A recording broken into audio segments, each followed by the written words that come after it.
I'm interested in the dynamics between diasporic communities and the wider society around them. For centuries, people who were different were the other, and it was viewed as acceptable for them to be shunned. Different from the norm, the majority was lesser. That wasn't viewed as socially or politically unacceptable. That's just how things were. People who were different were shunned, subjugated, treated as lesser beings or lesser citizens, sent away, and that's if they weren't killed. Much of the world still functions that way. I argue that where you are diasporic determines how you are diasporic. What do I mean by that? Let's start with what I mean with what it means to be in the diaspora. I think diaspora is primarily an act of the imagination.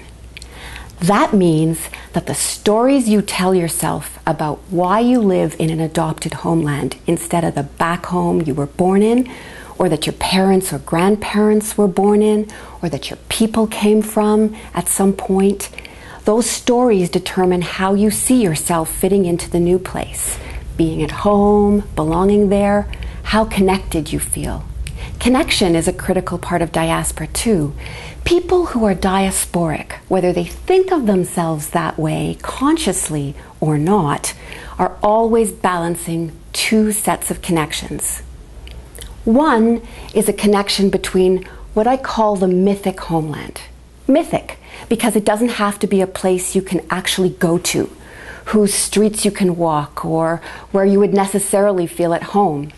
It can be the idea of back home, the way you remember things, the way your parents or grandparents describe them to you, what you've seen in the movies, a story of home told by community elders, or it can be something as simple as a book. So on the one hand, the mythic homeland, and on the other, the adopted homeland, the place you live in now and that you would like to call home. The other set of connections is between the diasporic community that you're a part of and the wider society around you.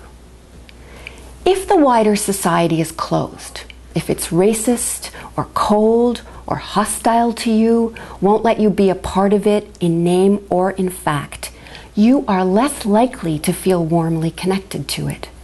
The more open it is, the more it eliminates the barriers that prevent you from participating fully in social, economic, and political aspects of the national community, the more connected you feel to it, and the more likely you are to begin to weave, if you will, a way of living in the world and a framework for seeing the world that you or your parents may have brought with them, with a new way of seeing and understanding it. In open societies, in other words, change happens on all sides. Individuals and diasporic communities shift and change the way they act, the way they dress, the way they raise their children, what they believe is acceptable behavior. It takes time. Change happens over the course of generations, but it happens. And the wider society shifts as well, incorporating what was the foreign into the normal. The more closed a society is, on the other hand, the less likely such change is to happen, as the wider society shuns newcomers and diasporic groups, and they in turn cling to their distinctiveness and shun the hostile majority. And in the same way that the stories you came with, or that your parents or grandparents came with, affect your sense of place and connection, so too are those stories affected by the openness or hostility of the wider society. In response to hostility, we embellish stories of pain and rejection. We harden ourselves, we cling to our distinctiveness, and take pride in our outlier status. In response to warmth, on the other hand, there's a greater chance that we'll soften those old, anguished stories and allow them to fade a little, to become artifacts, relics, perhaps the foundation stones of change as we relax into our new lives. In terms of the identity of diasporic individuals and communities, and in terms of the identity and social cohesion of the wider society, these questions make all the difference. I would argue that Canada's greatest strength is that, slowly and not uniformly, but rather inexorably, it is willing to have its very identity challenged and altered. Most national communities are very resistant to that idea. France, the Netherlands, and Denmark are obvious examples here, although it's not a phenomenon that's restricted to Europe. Canada has a terrible history of racism and discrimination, let's not pretend otherwise. But in the late 20th century, we sort of stumbled into being a relatively open society. And at a certain point, it became important to us to be serious about creating a socially just, diverse society. I would argue, in order to differentiate ourselves from Americans. We stumbled into it, and now we have to figure out exactly what it means. If creating a socially just, diverse society means essentially no discrimination and no barriers, so that one's background, ethnicity, color, religion, gender, sexual preferences, etc., are not in any way a factor in terms of moving about socially, politically, or economically, Canada has a long way to go. There are a tremendous number of barriers still in place. There's still an awful lot of discrimination.